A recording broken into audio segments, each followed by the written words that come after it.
sharing my screen. Let's do that while I'm talking. So let's, oh, don't look at how many tabs I've got. That's embarrassing, isn't it? It's, I always think, oh, I clicked the wrong button.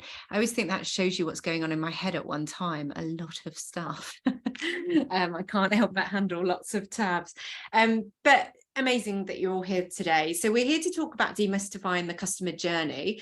We're specifically more in home and lifestyle brands in what we're going to be talking about. But if anyone is from a different brand, this is very applicable. So it's kind of, we're just going to take you on a particular journey that we've followed from a research point of view. But there's definitely lessons to learn here that cross over. So yeah, don't worry if you're like, oh, I don't know if this is relevant to me. We'll make it relevant. I will do questions probably at the end. So yeah, if there is anything in as we're going, feel free to pop it in the chat and it will be there for the end when we get there, and can go through questions. And yeah, there's going to be a few bits you can download. And hopefully it's going to be a fun session. So first of all, just a big thank you to Chantel and Ellie that sent out all of our boxes. So if anyone missed me saying, if you've requested one, it is on the way. Royal Mail might not be the quickest at the moment, but enjoy it when it arrives. They're always just a slice of joy. Like, I really enjoy my box. So yeah, let's get cracking. So as marketers, we've got so many channels to pick from. Like, it's actually quite daunting, isn't it? And many brands are going to have multiple teams and or agencies covering lots of these different channels, and you end up, you kind of hear about new channels and you're like, should we be doing something with that now? And it is daunting. And allocating your budget, which I imagine lots of people have been having to look at budgets this time of year, thinking about next year, allocating your budget to the right channel at the right time is a fine art. It really is. If you knew how to do that, your job would be so much easier, but we don't always know, and we're testing and we're trying to work out what works. But the magic ingredient for me that helps you to work this out is truly understanding your audience, because when we understand our audience, it makes it much easier to start to plan efficiently where we should be putting our effort and where actually we can take our eye off the ball and not worry about it, because these are the key channels for our audience. So I like to think of us at Reflect Digital as the agency your customer would want you to hire. And the reason I say that is we come from this customer centric view. So we want to help you to understand your audience in a deeper way. So that's not just to say, oh, I know that it's male or female and it's between these ages and they earn this much money. Like, those bits of information can be useful, but we really want to get under the skin of what motivates an audience. And when we understand that, everything becomes that little bit easier. So we're all customers, aren't we? Like, we all buy things probably in the last week or so with all the offers and Black Friday and Cyber Mondays. We probably bought more things than usual, but we're all customers. And I see that as a superpower. Because we can think what it's like to be a customer. But I guess, do you ever notice that a brand gives up on you? Like, and maybe probably over the last couple of weeks, you've been searching for things more regularly because you're coming up with ideas for Christmas presents, etc. And I don't know about you, but I find sometimes you're searching for something and there'll be one brand that consistently is going, hey, come back, I'm here, come buy this product. And there'll be other brands that don't. Other brands that you're like, oh, I did look at that, but they've not followed up with me. Now, I see this happening all the time, and whether you notice it or not, this could be costing your business money if customers are finding the same thing. So if one of your competitors is really great at remarketing and getting the product back in front of the customer, and another brand isn't so good at it, the brand that's not so good at it will be missing out, because it's sometimes those little reminders that we go, oh, go on then, I'm just going to buy it. Oh, the shoes are telling me to buy them. That's my excuse. And I know it can come as a hard truth, and I've done this talk a couple of times, and I've done it with audiences that are very channel centric to SEO, for example. And I always worry about saying this because they get a bit, they can get a bit touchy. But I know it can come as a hard truth, but your customer does not care which channel they find you on. They really don't. Like, the customers don't think, oh, to buy this item, I must see it on Instagram, otherwise I'm not going to buy it. It doesn't work like that. They just care that they find the right solution and at the right time and in the right place. Well, that basically means that our job is to be mind readers. We've got to work out what the right time, right place is to the right audience. And we can sometimes get really hung up on our own channel, maybe the area that we know best or the area we trained in more so. And we think that, oh, that's the one because I love it and I know everything about it. But it's easy to forget that the customer doesn't care. And all the while the customer doesn't care and we're hung up on something that they don't care about, we can be missing opportunities. And that's going to negatively impact our results because we're missing things that we don't realize. So I'm just going to quickly do a couple of trends for what we've seen in the home and lifestyle space over the last 12 months. And we've got a couple of predictions, which is then going to play into the journey that we go on. We're going to buy a sofa today. So that's the journey. Don't worry, you can keep your credit cards away. We're just going to theoretically buy a sofa. But yeah, so what trends have we seen in 2022? Well, we all started to use our homes a bit differently to how we did before. And that's kind of off the back of the pandemic. It happened probably more so in the pandemic that we were forced to use them in that way. But actually, on reflection, as we've come out of the pandemic, we've been able to think about how we might like to use our homes in that way. And actually, for those of you, and actually looking at some of the cameras that are on, there's lots of people that are probably working at home still. So then also thinking about that blend between, well, this is now my workplace, but also a place I want to relax and think about my wellness, whether it's exercise, whether it's thinking about how we wind down and mindfulness, for example. So that's definitely been a trend that we've seen. And Chantel's going to pop the link. There's a full blog on all of these points and a few extras if people want to read this afterwards. Green choices. So this has been rising over, I don't know, it's probably more than years. It's probably more of a decade that people have been thinking more and more about sustainable options and recycling or buying products secondhand. This is something that's not going to go away and it's going to become more apparent. And you've got brands like DFS, actually, they partnered with Clearabee, I think it was, to look at how they could help their customers when they're finished with their old sofa, and maybe it's not one that someone will want to buy and reuse, maybe it's had its best day, to look at how they could help recycle the items from it. So green choices and us looking to brands to help us with that is something that's become really important and will continue to be. And then touched on it a little bit with the wellness, but our home workspaces. Obviously, we went from this being forced to work at home where you just had to kind of make do, and we had people using ironing boards for desks and who knows what else, not ideal situations, to actually then it being a choice. And as we've gone back to a new way of working and living, thinking about how we might want to make a functional workspace. So there's some of the big trends that we've seen over 2022. Then as we look forward to 2023 and beyond, some of the things that we're seeing and some of the research that's coming out is that big and bold colours for our home are really going to be standing out more so. So as Gen Z and millennials are coming through as homeowners and being able to splash their personality onto their homes, there's actually a real trend to see that colour and big bold colours are being used more and more often. Especially there seems to be one of the articles I was reading that there's a driver towards things like yellow and colours that make you feel happy and good. So thinking about how that's going to transpire and whether that's something as brands in this space that you need to be reflecting within your communications. Now, I'm gonna pronounce this how Google's told me to pronounce it, and someone might tell me differently because I would have always said Hygge, but it's Hugar, the Hugar home. So I don't know if there's any Scandinavian experts on the call, help me out.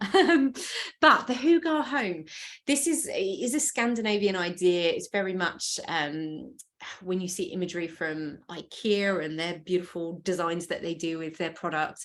But the idea is it's about creating comfortable spaces that make us feel good and that give us that relaxing. Actually, probably almost in a bit of a contradiction to the bold colours is actually probably more the softer colours. So it's almost these two trends are going to be going on together, and actually whether they're going to operate in different spaces within the home or whether they are different audiences, but it's trying to find those places where actually mindfulness and relaxation and feeling good can be a byproduct of the place that you've created, the space, the comfort, the feeling that you've created. And then there's going to be, and this is partly fueled by the cost of living crisis we see hitting our hitting our TVs and our news apps and social media all around us, and feeling it ourselves in our bank balances as well. There is going to be a continued drive for this do-it-yourself way of doing things. Like, how can I create something that I want to create without needing to spend as much money on it, or buying brand new, for example. So looking at how you can renovate and upcycle items, etc. So that's definitely going to continue. But that also lends itself to an opportunity of thinking, is your audience going to be looking on marketplace and secondhand sites? And is there an opportunity to put your advertising in those spaces, so that, especially if you offer something that's more of a value product, or that you've got affordable options that are going to make it possible for them to consider you as an option alongside secondhand, it might be a good way to kind of pique their interest.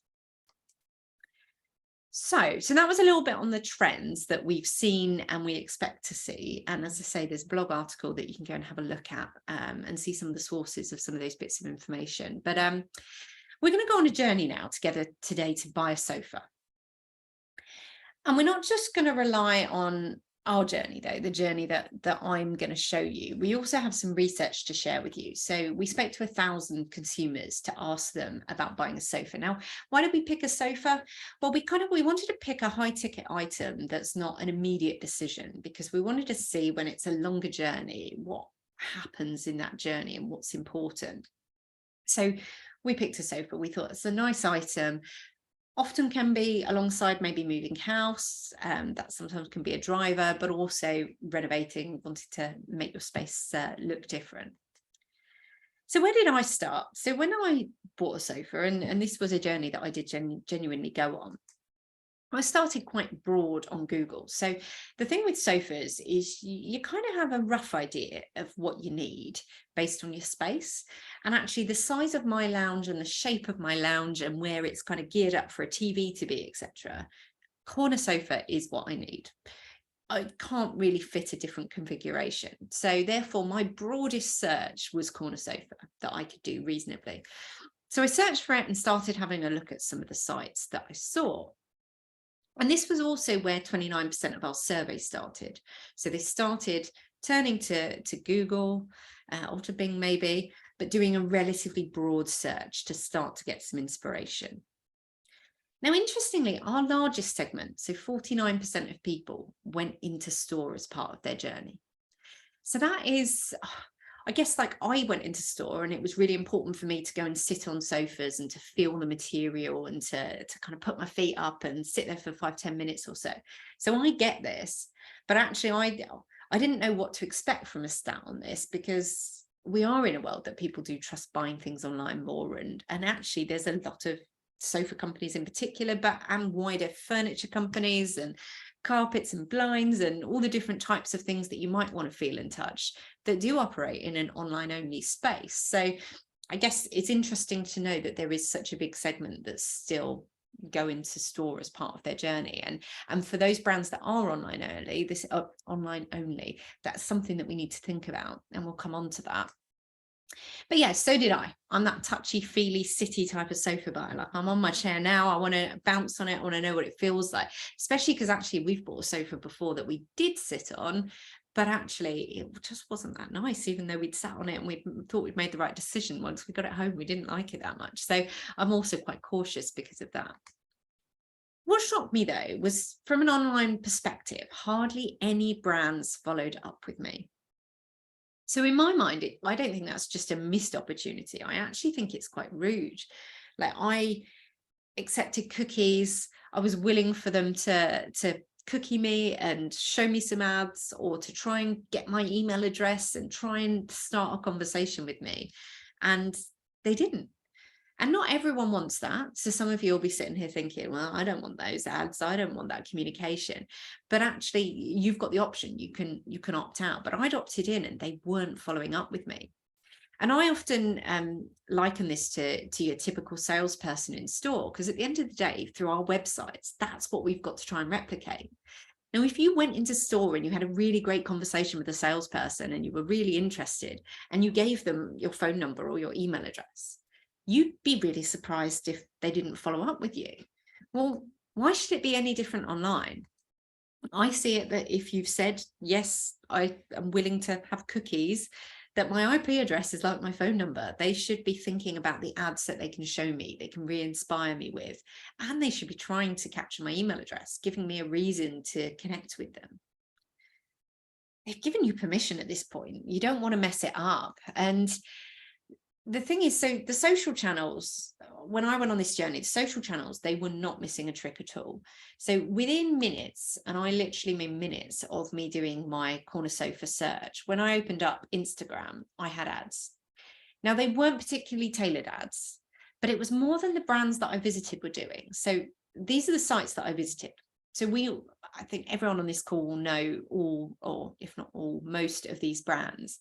These brands are brands that you'd expect have got decent budgets to be spending, and that they're across all the different types of media, but they weren't following up with me. So some of the ads that I saw within 24 hours. Now, the weird thing is, somehow Instagram had got my corner sofa search and put me into some kind of weird sofa bed world, because I was getting quite a lot of sofa beds, which was a bit strange. So they weren't particularly tailored to the direction that I was going, but they were still trying to show me some relevant ads. But only 2 of the 6 brands that I looked at actually tried to tempt me back. And that was Sofology and DFS. And the weird thing here as well is, I'd been really clear. I'd come in on a corner sofa search and I'd only looked at corner sofas. And yet they're showing me generic sofas. They're showing me the Canterbury, which is one of their customers' best-selling sofas.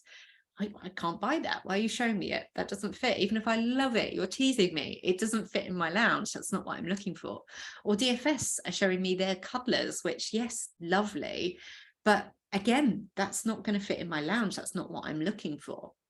So they've missed an opportunity to be really specific here, and to actually go, well, this user that's come to our website is only looking at these types of products. Let's put them into a bucket that's relevant, corner sofas in this instance, and let's only show them corner sofas to help them on their journey.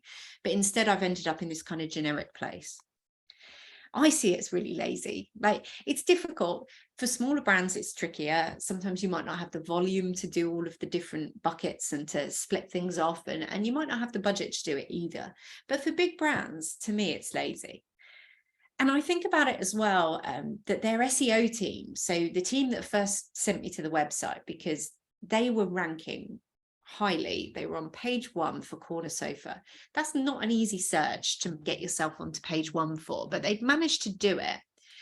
And then nothing, nada, zilch. They've not thought how they were going to carry the journey through.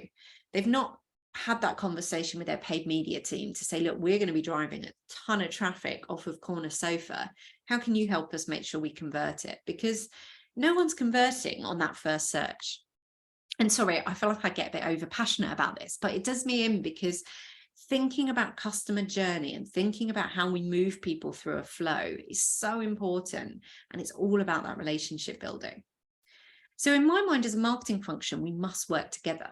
So that might be in your business, it might be one person, it might be multiple teams for larger businesses, or it might be multiple agencies as well as multiple teams. So it's really important that you have a clear way that you can work together and have these conversations.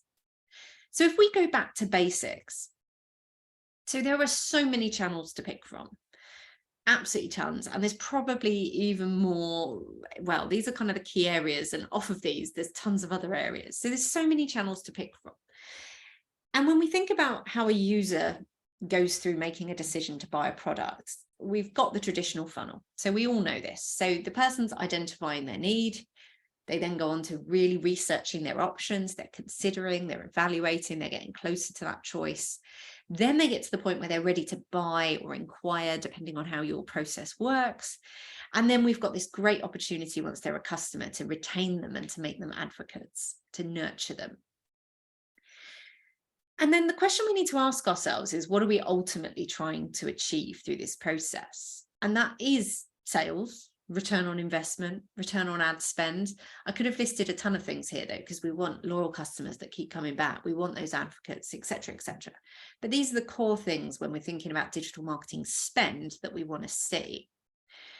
And awareness is where most users start. So we know that, and this search, so this was sofa. So there's over 360,000 searches a month for sofa. Super broad, but this is the start of their journey. This is your opportunity to start a conversation with them.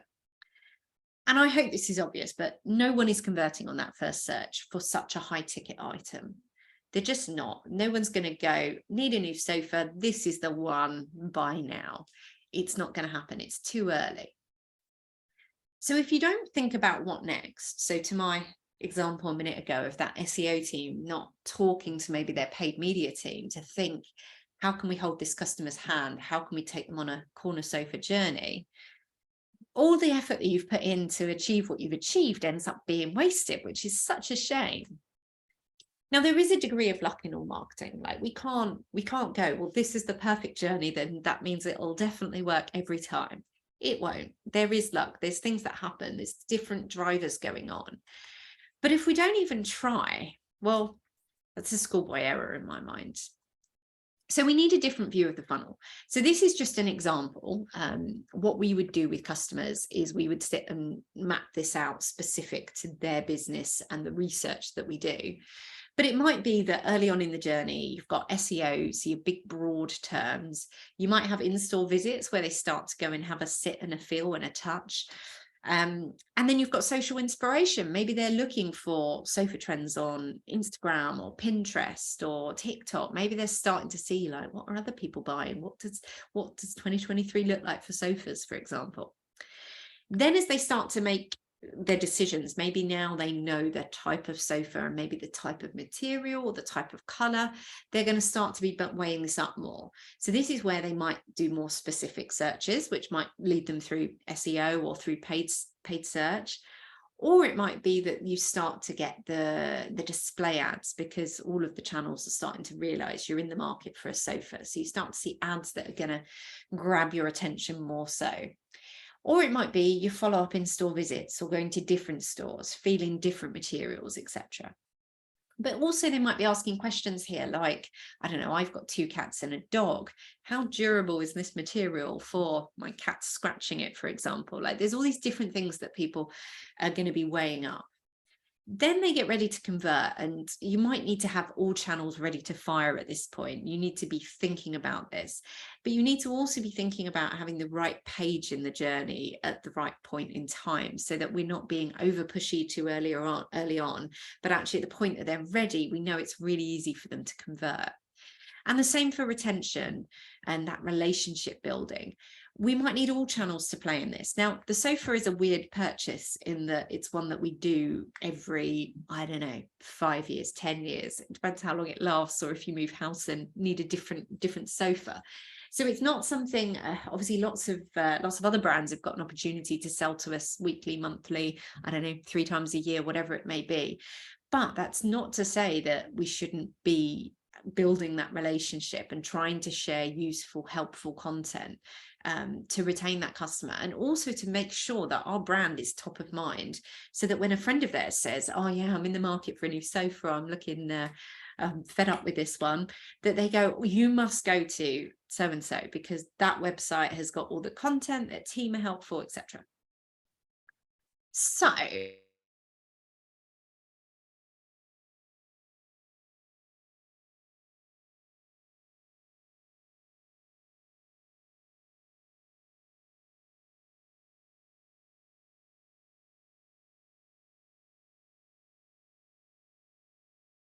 motivation. So I've coined this the human funnel. Now, the human funnel is more about what are we trying to do with the audience at each stage. So in that early awareness stage, and especially like this would vary depending on what you're selling, but with something like a sofa that might be a 3-month period before you make the choice, maybe you're waiting to exchange on a property or something, we need to be able to create memories. We've got to stand out. We need to make sure that our brand is the one that comes to mind when they're ready to make a decision. And when it comes to creating memories, and we could probably do a whole webinar on memory and how to create memories, but part of it is about disrupting, grabbing attention, evoking emotions, making people feel something, getting them excited. That's what's going to make them remember something. We then go on to this stage where they're trying to weigh up their options, and we need to be their best friend, their sofa agony aunt, the person that's going to answer everything that they need. If we can make sure that at every turn where they've got a question, we've got the content to answer that, we're there to be able to help them, we're going to be demonstrating our knowledge, we're going to be building that trust with them, and we're going to make it so much more likely that they're going to want to convert with us. Then we go on to the next part where they're ready to buy. So first of all, we've got to make it easy for them to convert. But we also know that it's really painful when people finally are purchasing something and spending money. It's and as humans, our innate fear is getting things wrong. So when you're spending a couple of quid on something, you're not so worried. But if you're spending hundreds, thousands of pounds on something, we're really worried about it. So we really need to help them, make them feel like they're making the right decision. So we want to be able to reaffirm that, and we want to be delighting the customer in this whole process. There's an area of psychology that we've done quite a lot of work in across our group, the lab group, around post-purchase regret. And this is probably not so much with sofas, because you're not going to buy a sofa and return it so easily. But when we think about smaller purchases or clothing where we, I don't know, buy more things than we need and then we're sending them back, part of that post-purchase regret kicks in. As soon as you've made the purchase, you're worried, oh, I shouldn't have spent that money, or Christmas is coming up, or all those things going on in your mind. And actually, there's a job that can be done by the retailer to try and allay those fears, to make sure that the email communications drive excitement, drive people to feel, wow, no, I am excited about this purchase. This was the right thing. But it's all the way through to delivery, and making sure that that's all a positive experience. Because there's another psychology theory around the peak end rule. We remember the peak of our emotions. So whatever the most exciting or the most frustrating part was, whatever was the peak, the most emotion we felt, we're going to remember that. And we remember the end of a journey. And the end of a journey when you've bought something through e-commerce is when it gets delivered and you've got it at home. So if something turns up in a battered box, or the delivery driver was really unhelpful, or it didn't arrive when you expected it to, and all those things, that's all going to drive towards you thinking this was the wrong purchase and feeling like you've made the wrong decision. So there's more to think about than just the online journey. And then you've got the continuing to do all of the above. Like if we're thinking about retention and we're thinking about advocacy, we need to stay top of their mind. And obviously with a sofa, we don't want to email them once a week and keep talking to them about sofas. They're going to get really fed up. But trying to find key moments, maybe it's that after 6 months, and I don't know, maybe they can turn their cushions on their sofa, so you're the one that reminds them, or maybe it's something around caring for your cushions, or if you've spilt something on it, etc. Like finding reasons to send helpful content. And thinking about, if you've got them following you on social, how you can create content that for people not in market, they're still interested and they don't unfollow you, and how you can keep thinking about evoking emotions that make them want to stay in contact. So our job as marketers is to enable all of this to happen. So it's easy, isn't it? No, it's not. It's definitely not. We've got a lot on our plates. But also our job is to ask what next. So whenever we're thinking about part of a journey or a campaign that we're doing, especially when it's a longer journey, is to think about what next. Okay, cool. We're going to drive this traffic. What next? Because it's not all going to convert, or maybe none of it's going to convert because it was more about awareness. What next? What can we do next to help? Now, the most successful marketing campaigns truly appeal to their audience. Like they truly understand what their audience care about. And as I said earlier, and you can download this, we'll also send a link to this afterwards, so don't worry if you miss this, but and actually Chantal will probably pop it in the chat at some point. But yeah, we surveyed 1,000 sofa buyers, and these were some of our key findings, and there's more in the report, but these were the things that I thought were quite useful to then thinking about the e-commerce journey. So the 4 most influential parts of the buying process. So sitting on the sofa. So that's a really key one, especially for an online only brand that we need to think about. Conversations in store. Well, again, if you're an online only brand, how can you replicate that? How can you bring that through? Advice from family and friends. So that's something as a brand we're not necessarily in control of, but can we help make that happen? And online guides. So this translates into brand opportunity as things like video, augmented reality, online appointments, or physical appointments if you've got the in-store, online chat, virtual assistants. Like, how can we be there to help them, to talk to them? How can we have maybe user-generated content to show actually how happy people are with the sofa when they've got it back home? Making it easy to share. If we know that these types of purchases need that family input, how do we make it easy to share, especially if you've got augmented reality and maybe you can create your lounge space? How can I easily share that with someone so that they can see it too and they can give me the thumbs up? And then thinking about that helpful content, how can we make sure that we're answering all of the questions that they might have? Now, DFS are doing some of this well. Now, I've picked out a couple of the sofa brands. They're all doing some things well, some things not so well. But DFS, they've got their room planner, so that's cool. That's really helpful. It's not augmented reality like some of the other brands, but I can know that it's going to fit, and functional fitting of a sofa is really important. They've got add to basket or order by phone, so they're encouraging me that I can talk to somebody. View live in store with video chat. Wow, so I can actually zoom into store and talk to somebody and I can see them touching the sofa, etc. That's super helpful. Shortlist as well, that's always good. They've got the 360 views, as well as they've got views of the sofa in a lovely lounge space. They've got a recliner guide, so this sofa had a recliner on it, so they've got a recliner guide where we can go and have a look at how do we pick the right one. They've got really good dimensions and information. So there's lots of helpful things going on here. So we then also found that the most important factors in choosing a sofa were comfort, price, size, material, and colour. So when we translate this into brand opportunity, again, the videos, the images, the reviews, what do other people think of it? All of those things are going to be really important. It's also then making price and the finance options clear, making it clear whether you can afford to buy this. Like, how do you have to pay for this? This isn't a cheap purchase. So what does that look like? Then it's having those clear dimensions and tools. But also, so this is something that DFS don't offer that I was surprised about. Sample orders. When we know that colour and comfort, so actually knowing what the material feels like, obviously it's not going to give you quite the, you're not going to know what the sponginess and the comfort is, but actually knowing what the touch feels like is important. You need a sample, because also your colour might not just be picking a colour you like, but it's, does it match my wallpaper? Does it match my carpet? So Sofology are onto this. They've got their sample orders. They've got their augmented reality. So you can actually go and look at it in your space. You can see 3D views, etc. They've got pay your way. They've got their 0% interest standing out really clearly on the page. They've also got connect to one of our sophologists in store. So they've got lots of great tools there as well. But I think samples for me are really important. And then finally, on this bit of research, the motivation to buy a new sofa. Well, firstly, comfort, wanting something comfortable.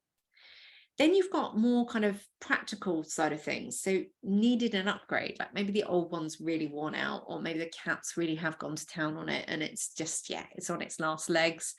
But also practical space-wise, like it needs to fit. Doesn't matter how much I love a sofa, if it doesn't fit in my space, I cannot buy it. I always end up going back to the Friends episode pivot as they're trying to get it up the stairs. Like sometimes it's also practical, can I get it into my house? Which is why all those different measurements are really important. And then a sofa that will last, something that's not going to need replacing in 2 years' time. So when we translate that into brand opportunity, we've got the kind of contextual drivers of wanting to feel good about it, want to feel good sitting on the sofa, like it's somewhere you go to relax. So it's really important that that's something that we can get across. We've then got all these rational motivations, got to have all the information that they need to be able to make a choice. And then the emotional connections. And this is something actually that really surprised me looking through many sofa sites, that hardly any, I don't think any of them are using imagery with people in them. And yet actually the sofa sits in one of the hubs of our homes. Like the lounge, the living room, sometimes people will have them in like a breakfast room or part of a kitchen if you've got a large kitchen space. They're hubs of the home where people spend time together. So there's a real emotional connection to the space that you're trying to fill. Therefore, what you pick is, it might be the sofa that your little child takes their first steps holding on to. There's something really important about it. So we can't forget that in our marketing and in our efforts. And actually, it's surprising that so many of them are not using images with people in, or animals in, or pets and children in, for example. That surprised me a little bit. So SCS are onto some of this. So theirs is one of the busiest sites out of the 3 that we looked at here, but they've got a lot going on, and it is helpful. They really make a big thing about their reviews. So they've got their Trustpilot score really clear. And further down the page, you've got their My SCS home. So this is their user generated content. This is someone saying, I bought this sofa and I'm happy to share it on social, and this is what it looks like in my real home, as opposed to the always lovely settings that they pick for their photo shoots. They've got their 360-degree views and their videos. They've got View in My Room, the augmented reality. They've got all their pricing really clear, their appointments, and their reviews are really relevant to the product that you're on, which is really important. So there is a lot of information there, but they're trying to cover everything off. Sofology also, interestingly, so this was the only site where I did see a child and a pet on a page. So they were targeting pet owners. So they've got a small range that they have that they say this material is perfect for pets. So they've kind of thought about that emotional connection there. So you aren't selling sofas. What can you learn? Well, not everything happens as you might expect. And that's, I guess, what we're trying to talk about here when we think about customer journey. So plotting that customer journey and trying to understand the journey that your different types of audience go on is absolutely critical. My favorite analogy, and I use this all the time, my team probably get fed up with me saying this, but I always think about the user as a baton in a relay race. So your job is to pick up that baton as early as possible. You want to pick up that user. You want them connected to you and your brand as early as possible in their awareness phase. And then your job is to keep them moving forward, but in your race lane. The second your competitor has taken the user, taken the baton, and it's in their race lane, you've lost your opportunity a little bit. You've now got to work harder to win them back. So just thinking about how you can make sure throughout that journey, you're constantly asking what next, and how do I make sure we've got the right content to answer all the right questions, etc., etc. And in doing so, you ensure that you're actually building a relationship, because relationships now are different. We don't have such relationships with salespeople that we may be used to. Some journeys might not have any physical actual talking to somebody, but that doesn't mean that you still can't build a relationship. Your website, your email programs, your social media, they can all be part of forming and building a relationship with a customer without any physical person actually talking to somebody.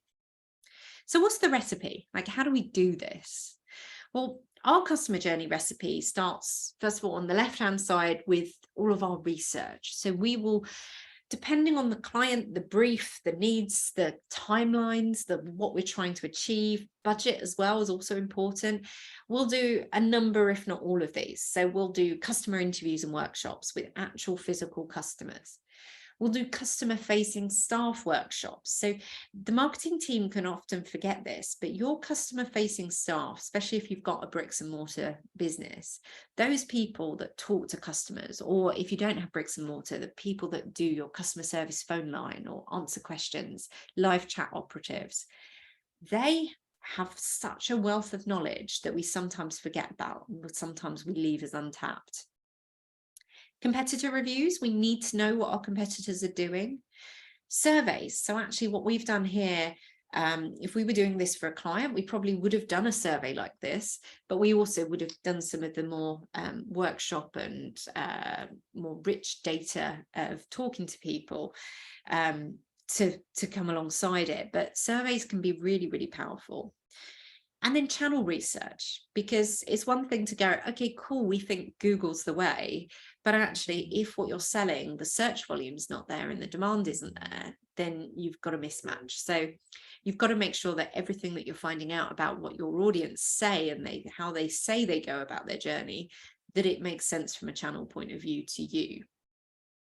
We then go through a process of applying our behavioural science, so really looking at the results, the raw data of what we found, to see where we've got behavioural intervention opportunities, where we might be able to use things like nudge theory, where we think memory is really important and we need to be thinking about how we're going to create memories in a campaign.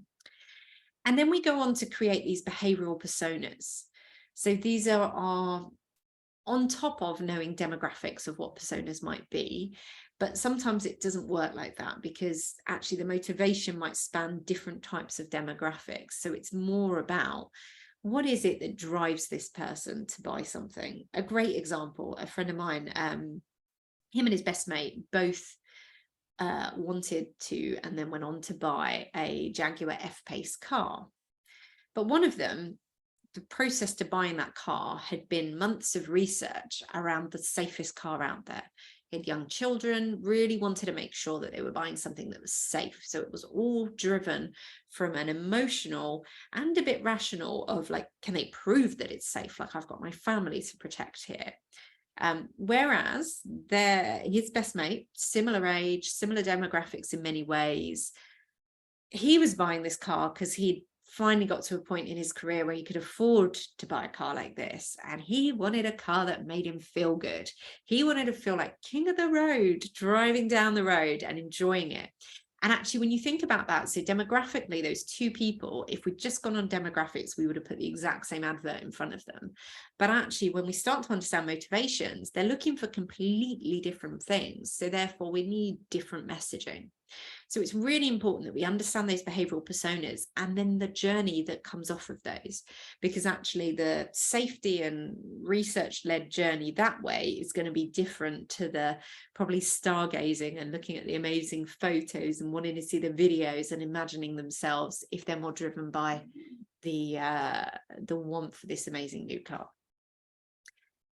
All of this then goes on to inform our channel strategies, our UX, so the user experience, the conversion rate optimization strategy, like what tests can we keep running to make sure that we're doing more with the same audience, like how it's all well and good to keep trying to drive more customers, but we also want to convert more customers that we're seeing. It feeds into imagery, branding, creative, messaging, copywriting, the email and CRM, all of it. And it's all underpinned by test and learn culture, because what we need to always remember is that just because we've done this research doesn't mean we're right. Some of it still comes back to assumptions. Like, humans also are weird, like we do odd things. We don't always conform to what we expect. So therefore we can't go, right, we've done the research, we're definitely right, let's run with it. We need to still look at how do we keep testing and learning. So when we're thinking about uncovering our audience motivations, we have a unique persona model that we use here at Reflect Digital. And this was created by a colleague of mine. And it is based on 5 different psychology theories. And it's all about thinking about our drivers. So we're all a bit monkey, lion and dog. I'll tell you that now. There is a test you can take if you follow the link at the bottom. You can go and find out if you're monkey, lion or dog. But you'll find, depending on what mindset you're in, that your results might change slightly. But the monkey is about our desire to be recognized in the world, to understand our place in the world. So actually, to my example a minute ago with the Jaguar F-Pace car, my friend really was just very monkey driven. He wanted to feel amazing in it. He wanted to look good. He wanted people to know he could afford to buy a Jaguar F-Pace. Very monkey driven. Our lion is very rational. So this is someone that's weighing up everything and making sure that they really are making the best decision. It's got to be, they want to feel competent. They want to make sure that their intentions are met. This is where, like, if they can prove that they've achieved something, that they're qualified to do something, it's really important to them. And then the dog, well, the dog's all about emotions. So actually my friend's friend was between lion and dog, because there was the lion part of, I need to know that it's actually safe. But the reason he cared about it being safe was because of his family. So it was a kind of lion and dog together. And the dog is all about connection and not wanting to be rejected, wanting to feel part of something. So just one quick example, this is from a different world to the world we've been talking about today, but one of our clients works in the legal space. Well, they help do amicable divorces. So you get divorced legally, but it's not in your traditional law firm way. And we help them with their paid media ads, of looking at how we could rewrite them based on, as we got to understand their audience better, and went and did some of the research. So as you can see on the left, you've got their first ad is just quite basic. There's nothing seemingly wrong about it, telling you it can be easy and quick. They can give you a custom timeline. They can save thousands. It all sounds lovely.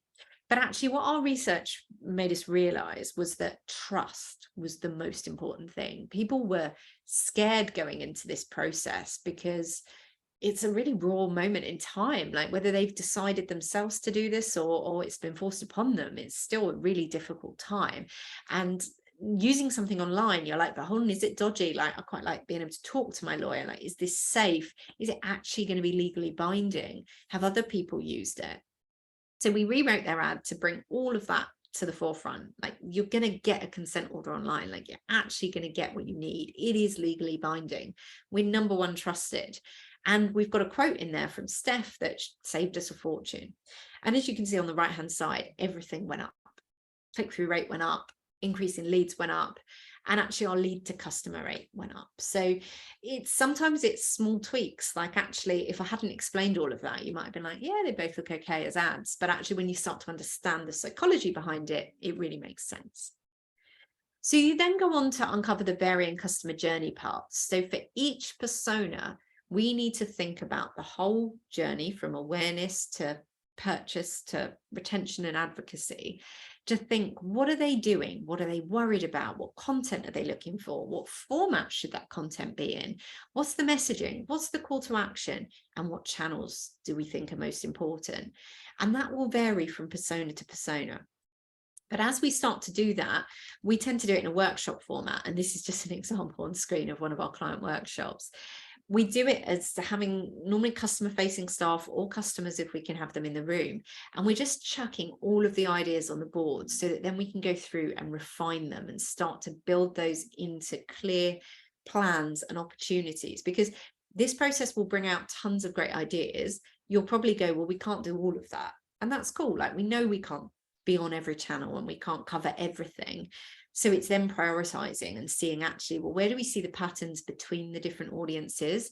Where will we have the right triggers that help us know to put the right message in front of the right audience? Because that's the important thing. If you think back to my example earlier, I was really frustrated that no one bothered to show me a corner sofa in their remarketing.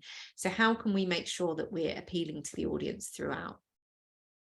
Then when we do our competitor and channel research, we'll use tools like all of these on screen. So there's tons of different tools out there that you can use, and you'll be familiar with some of these, maybe some of them you don't know.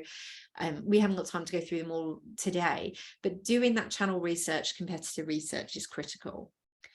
And then it's applying the behavioural science. So remembering that human funnel and thinking about how you can do the right thing throughout the journey. There's a behavioural tool called Mindspace, which, again, we're not going to have time today to go through in detail, but actually if you download the report, we've got all of the detail on this. But it's a really good tool to use as like a checklist. So you're never going to go, oh, I'm going to use every letter of Mindspace with my campaign. It's more, do you know what? I feel like these particular ideas are relevant. So for example, Messenger. So the messenger in Mindspace is about who's the right person to convey a message for your brand, because sometimes it can be inauthentic coming from the brand ourselves, which is when we might want to use influencers, or we might want to use just user generated content. So for example, one of the things that stood out to me on those websites was SES. Their content around my SCS home, I thought it was great, because suddenly they're using their customers as a messenger. The customer has been happy enough to be bothered to take a photo, to send it in, to get it featured. And actually that shows me that they must have happy customers. And then salience. the standing out. How do you stand out against your others? And to my other point earlier around using people or pets, children, for example, there's an opportunity there potentially to stand out. I don't know, maybe people have tried it and it hasn't worked, but it's thinking about how can you be more salient than your competitors. We know how noisy it is online now. We know how many messages we're being bombarded with every day. How can you be salient to stand out? But as I say, there's more to Mindspace, so you can go and read up on that. But it works lovely as a checklist. But the thing to remember is that your audience understanding and the customer journey plan has to be the glue for your strategy. It's how you're going to move people through. And that becomes part of your test and learn culture. So you want to build a feedback loop. So this is just an example of a feedback loop that we use here in the business, but thinking about what is it I'm going to test? Don't want to test too many things at once. How am I going to measure it's successful? What does success look like? Let's go and implement it. Let's report and monitor on it, analyze, and then let's go again and just continually be trying to get better and better. And this is going to keep your potential customer in your race lane if you do this right. It's going to allow you the right to hold on to them as a baton in your race lane. And it's that deliberately planning the what next. So if I was the brand that sold corner sofas and I ranked in top position for corner sofa, I'm going to be thinking about how can I pixel track that user into a corner sofa bucket so that anything I show them going forward is corner sofa related. How can I also data capture them? Maybe I can give them a free guide on corner sofas. Maybe it's something like, is it going to fit through your doorway or stairs guide, like things like that that are really practical. We actually had it this week. One of our team members had ordered a sofa and they couldn't get it into their building. But that's probably something that, unless it's happened to you or you know someone that it's happened to, if you haven't got the salesperson saying, have you checked this out? You need that help. You then go on to remarket an email with helpful content that's related to what they were looking for. And then think about the relevant call to actions that are going to help the user, and then et cetera, et cetera. But the key is that you just keep asking what next. And that what next is going to help you prioritize where to allocate your budget. As we said right at the top of the webinar, there's too many channels, there's too many options. It's really difficult sometimes. But if you know where your audience is spending their time and you know what's important to them about the journey and what motivates them, you're going to be able to start to prioritize your budget and make sure that you're putting it into the steps that are going to help drive that what next to help the customer carry on. And it's going to give you visibility to see how your activity is actually helping your customer to get closer to buying. It focuses on being relationship first. So how does it all come together? Well, your research is going to feed everything.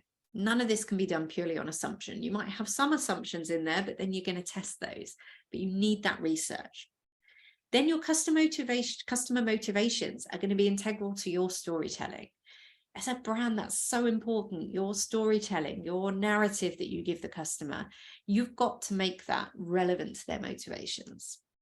And then your customer journey planning is going to be your map. It's going to show you where you need to be visible the most. It's going to help you to understand that. And that map must be viewed as a whole marketing team. There's no point in one manager knowing about the map and not telling anyone else. And this is your opportunity to get the channels to play nicely together, to support each other. And if you don't have this level of planning, well, you're just leaving your end goal to chance, and no one wants that. So thank you so much for listening. I feel like I'm running out of voice, but you can find me on LinkedIn. You can download our white paper. We'll also send you these links out when we send the follow-ups through. But I'm going to stop sharing my screen and I'm going to see